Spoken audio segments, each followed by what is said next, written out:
Olá, tudo bom? Eu sou a Suzy e eu quero conversar com você hoje sobre os seus funcionários. Para você que é uma empresa optante do Simples Nacional e que tem o hábito de não registrar seus funcionários. Eu quero fazer você refletir sobre algumas situações que pode acontecer. Para isso, eu vou contar para você a história de João. João tem uma empresa, um comércio local de Três Lagoas, um mercadinho, e esse mercadinho tem 5 funcionários e ele não registra ninguém. Tem o José, tem o Joaquim, que é um senhor de 65 anos, tem Maria, tem Rafael e ainda tem Leonardo.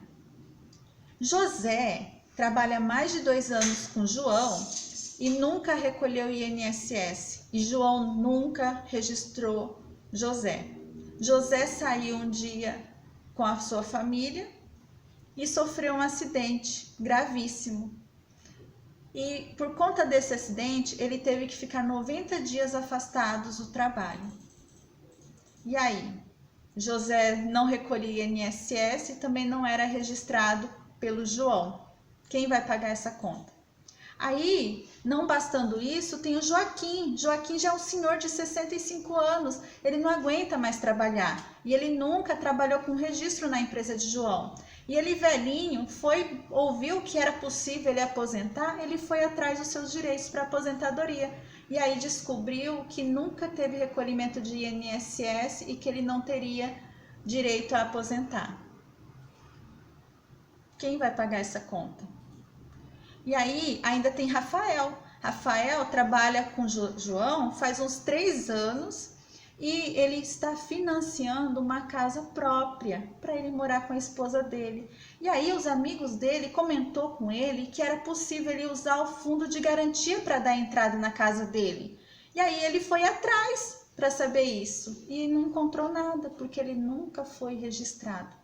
Fora Leonardo, que foi dispensado, trabalhou 1 ano e meio para João, foi dispensado, João pagou o que foi acordado, só que aí o Leonardo queria receber o seguro-desemprego. Como que Leonardo vai receber o seguro-desemprego se ele nunca foi registrado? Fora Maria, que engravidou. Maria ficou gestante, engravidou e não é registrada. Você observou quantas situações podem ocorrer com uma pessoa que não é registrada?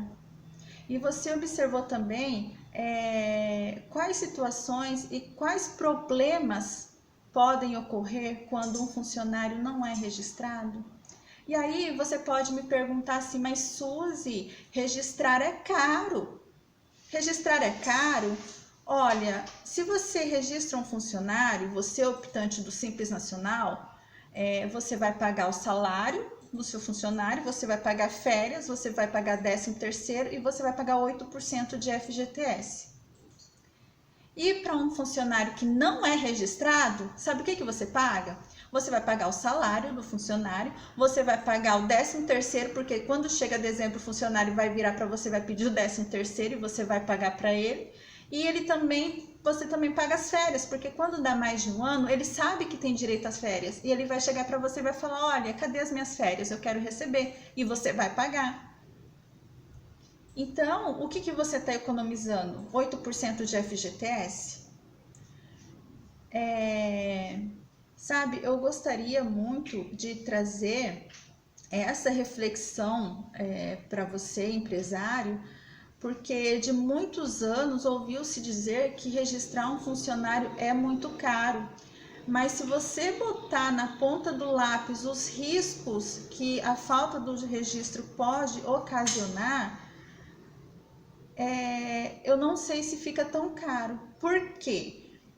Não é nem questão de valores, um acidentado, da aposentadoria, né, seguro-desemprego, mas do problema que isso gera para você e para sua empresa, do estresse que você vai gerar. E existe uma situação que é muito comum. Quando uma pessoa vai pedir emprego para você, ele está disposto a trabalhar, ele precisa desse emprego. Então, no começo, ele vai se dedicar, ele vai se empenhar, ele vai falar que não se importa de não ser registrado. Só que quando acontece alguma fatalidade, quando acontece alguma coisa grave, ou até quando esse funcionário se aborrece por algum motivo com você ou com a empresa, qual a primeira coisa que ele faz? Não é eu que vou responder, é você que vai responder. Então, o registro não só é obrigado por lei, mas o registro ele também pode te prevenir de várias situações estressantes, como um acidente, como uma gravidez, como uma aposentadoria, como um seguro-desemprego, né? Então, você para e reflita quanto vale esse estresse, esse desgaste emocional e desgaste financeiro também, e quanto vale você pagar o FGTS para o seu funcionário. E aí você pode me perguntar ainda, mas Suzy, quando eu despejo o funcionário, fica muito caro. Mas aí eu vou te falar o seguinte, o que é caro para você? Porque você vai pagar o salário, os dias trabalhados, você vai pagar as férias proporcionais, você vai pagar o 13º proporcional. E o que tem aí de multa é 40% do valor do FGTS depositado, se você dispensar ele sem justa causa. E aí, o que é R$1.000, R$2.000, R$5.000 que seja, perto de uma ação trabalhista? Quanto que você vai ter que desembolsar se esse funcionário entrar na justiça e conseguir comprovar que trabalhou tantos anos aí, milhares de anos com você sem registro? E o estresse emocional que você vai ter também ao enfrentar esse funcionário na justiça. Então, eu acredito que vale sim uma reflexão, vale sim você pensar o porquê repudia tanto registrar um funcionário, vale sim fazer cálculo de quanto custa esse funcionário. Um hábito que eu tenho, eu sei que eu pago férias, 13º todo ano e corro o risco de dispensar uma pessoa e ter que pagar a multa indenizatória de 40%.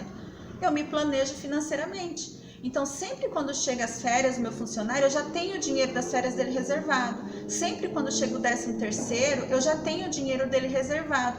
E se eu optar em dispensar a pessoa, eu já tenho a multa rescisória dela reservado, porque é mais fácil eu poupar 200, 300 reais por mês e quando chegar o momento de pagar, eu ter aquele dinheiro em caixa e pagar, eu não sangro o meu caixa, do que eu correr o risco de levar processo trabalhista, do que eu correr o risco de um funcionário meu sofrer um acidente e não ter o auxílio do INSS ou qualquer outra situação dessas citadas anteriormente.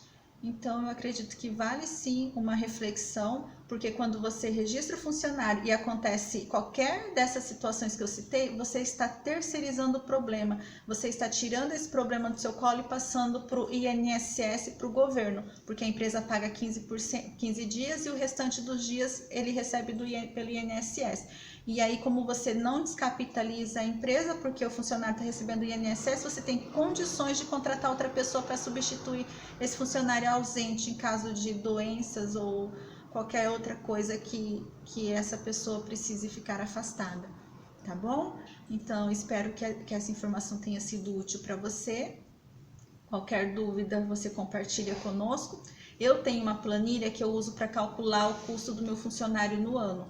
Eu vou pedir para o Rômulo mandar essa planilha nesse grupo e quando você for fazer o seu planejamento, é só você colocar o valor do salário, que ele já traz tudinho, o salário, férias, 13º, abono pecuniário, multa rescisória, ele traz o custo mensal, o custo anual para você, tá bom? E tem a planilha para empresas optantes do Simples Nacional e tem a planilha também para o lucro presumido ou lucro real. Então, é isso que eu queria falar com vocês. Eu vou compartilhar essa planilha para te auxiliar no planejamento e você, toda vez que você optar em admitir um funcionário e você pensar em não registrar, você pensa nessas consequências no transtorno que pode gerar a falta de um registro. E aí faz conta e vê se vale a pena, tá bom? Um grande abraço e tchau, tchau!